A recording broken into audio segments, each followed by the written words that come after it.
बिस्मिल्लाहिर्रहमानिर्रहीम। अस्सलाम वालेकुम नाज़रीन, आप यूट्यूब चैनल देख रहे हैं। मैं इमरान ख़ान हूँ। सबसे पहले तो ये है कि इसराइल ने वो काम किया है जिसका ईरान ने थोड़े दिन पहले वार्निंग दी थी कि अगर हमारे एनर्जी के इंफ्रास्ट्रक्चर को तबाह किया गया तो फिर खलीजी ममालिक में ऐसी सूरत हाल बन जाएगी। अब अमेरिका और इसराइल ने एक इंतहाई कदम उठाया है।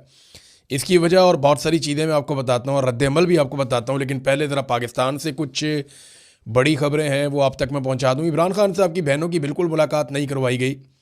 कल का दिन भी गुजर गया और बार बार उन्होंने मिलने की कोशिश की, लेकिन कई महीने गुजर गए, इमरान खान साहब की कोई खैर खबर नहीं है।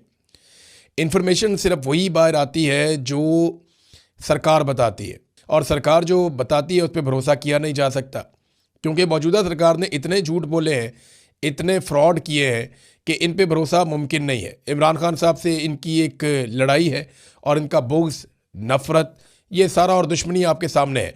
ऐसी सूरत हाल में इन पे भरोसा किया ही नहीं जा सकता।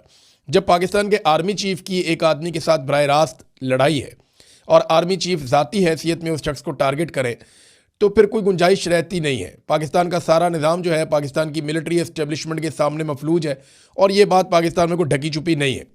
हालात यहाँ तक पहुँच गए हैं कि इमरान खान साहब को ईद पर पहनने के लिए जो कपड़े भिजवाए गए जेल में, वो कपड़े भी वापस भिजवा दिए गए। यानी इमरान खान साहब के कपड़े भेजे गए कि ये ईद के दिनों में इमरान खान साहब पहन लेंगे, लेकिन वो कपड़े वापस भिजवा दिए गए। दुश्मन अगर मिले तो कम ज़र्फ़ ना मिले, ये भी एक बड़ा अल्लाह ताला की तरफ से एक आजमाइश होती है कि ऐसा दुश्मन मिल जाए जो कम ज़र्फ़ हो। यानी ईद के कपड़ों का क्या मसला था, वो तो दिए जा सकते थे, लेकिन पाकिस्तान तहरीक इंसाफ ने बताया कि इमरान खान साहब के ईद के कपड़े जो भिजवाए गए वो भी वापस भिजवा दिए गए। अब इमरान खान साहब की रिहाई कैसे होगी, बड़ा सवाल ये है, क्योंकि जो इस वक्त मिलिट्री एस्टेब्लिशमेंट ने इमरान खान साहब को जकड़ के रखा हुआ है वो तो छोड़ेंगे नहीं। सवाल ही पैदा नहीं होता, उनके सर्वाइवल का मामला है। उन्हें ये पता है कि अगर ये इमरान खान हमारे हाथ से निकल गया और इस तरह बाहर चला गया तो उसके बाद फिर हर दिन हम नीचे जाएंगे और हमारी शिकस्त का ऐलान हो जाएगा। वैसे तो ये अवाम में हार चुके हैं, लेकिन ये शिकस्त का ऐलान नहीं कर रहे। इमरान खान साहब तो डील करते नहीं, तो डील करके तो वो बाहर आएंगे नहीं, और पाकिस्तान तहरीक इंसाफ एहतजाज करती नहीं है, क्योंकि एहतजाज के बगैर फिर कोई रास्ता निकलेगा नहीं। लेकिन अब पाकिस्तान तहरीक इंसाफ ने एक एहतजाजी तहरीक खड़ी करने का इसलिए भी फैसला किया कि वो कहते हैं जी हमें दीवार के साथ लगाया जा रहा है। हमने पूरी कोशिश की है। सलमान अकरम राजा साहब बैठे हुए थे, जुनैद अकबर साहब थे, शाहिद खटक थे, बाकी अयाज साहब थे और कुछ और लोग थे। तो इन्होंने एक प्रेस कॉन्फ्रेंस की है और पार्टी की काफ़ी मुशावरत के बाद इन्होंने ये प्रेस कॉन्फ्रेंस की है। अब वो कह रहे हैं कि इमरान खान रिहाई मूवमेंट ईद के बाद हम शुरू करने जा रहे हैं। अव्वल तो ये ने बहुत पहले करना चाहिए था। जब ये मुख्तलिफ जगहों पे रैलियां निकाल रहे थे, मैं तभी कह रहा था कि ये ग्राउंड पे कोई काम नहीं हो रहा, ये सिर्फ एक मोमेंटम बन रहा है, अच्छे विजुअल्स बन रहे हैं, लेकिन इसका कोई ताल्लुक किसी तहरीक के साथ नहीं है। जो स्ट्रीट मूवमेंट है, वो जो इमरान खान साहब ने आज से कई महीने पहले कहा था, उसकी अलिफ बे भी अभी तक शुरू नहीं हुई, और अब ईद के बाद स्ट्रीट मूवमेंट का पहला कदम उठाया जाएगा। इससे पहले जो कुछ भी हुआ वो स्ट्रीट मूवमेंट नहीं थी, वो वैसे ही एक मूवमेंट थी, लेकिन जो स्ट्रीट मूवमेंट होती है उसके लिए पहला कदम ईद के बाद उठाया जाएगा। उसमें वो ये कह रहे हैं कि खैबर पख्तूनख्वा की विलेज काउंसिल तक 272 कैंप लगाए जाएंगे। पहले मरहले में 1 लाख नौजवानों को और फिर उसके बाद बतदरीज 10 लाख नौजवानों को इस टीम का हिस्सा बनाया जाएगा, इन्हें रजिस्टर्ड किया जाएगा। अब आगे ईद आ रही है, ईद पे तमाम कैदियों की मुलाकातें होंगी, बड़ा बंदोबस्त किया जाता है, लेकिन इमरान खान साहब की मुलाकात का कोई इम्कान दिखाई नहीं देता।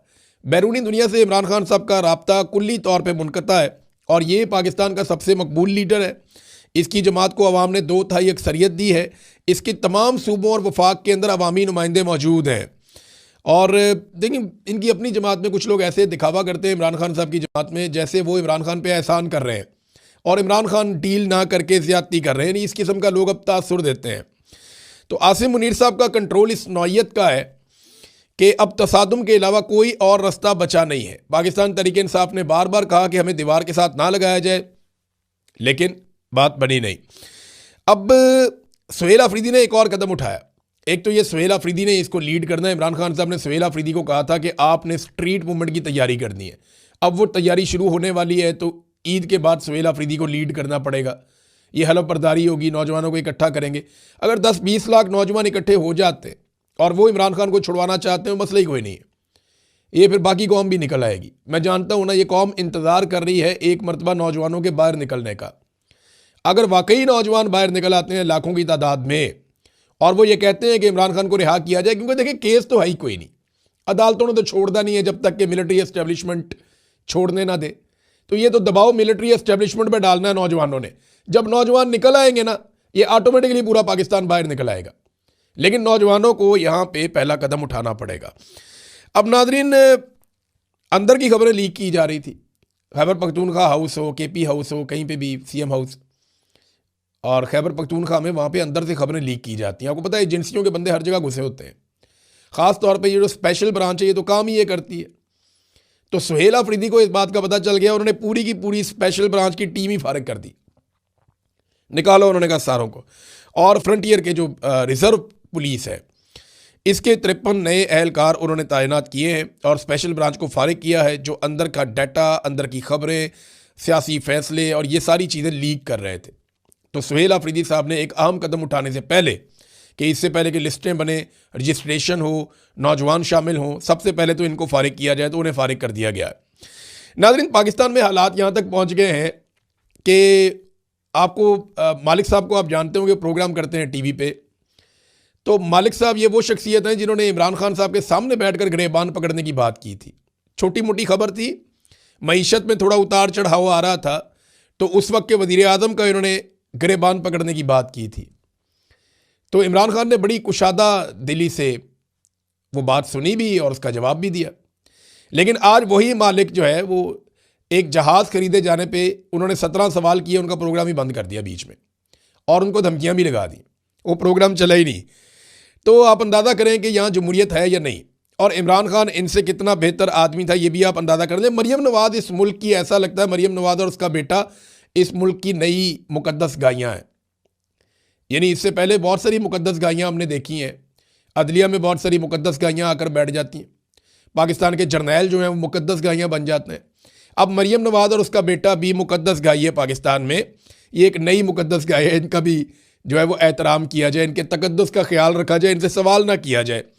देखिए सवाल तो छोटा सा है ना कि जहाज़ लिया क्यों और जहाज़ लिया कैसे, तरीक़ाकार बता दें। फिर ये किसके नाम पे है, फिर ये जहाज़ का इस्तेमाल कौन कर रहा है, ये यूरोप कौन लेकर गया, फिर किसको उजलत में वापस बुलाया गया, एक कहानी क्या है। छोटे छोटे सवाल हैं, पूरा सोशल मीडिया पूछ रहा है, पूरा पाकिस्तान पूछ रहा है। इन सवालों के जवाब देने की बजाय प्रोग्रामों की बंदिश, बस ये इतना ही कर सकते हैं, इससे ज़्यादा इनकी औकात नहीं है।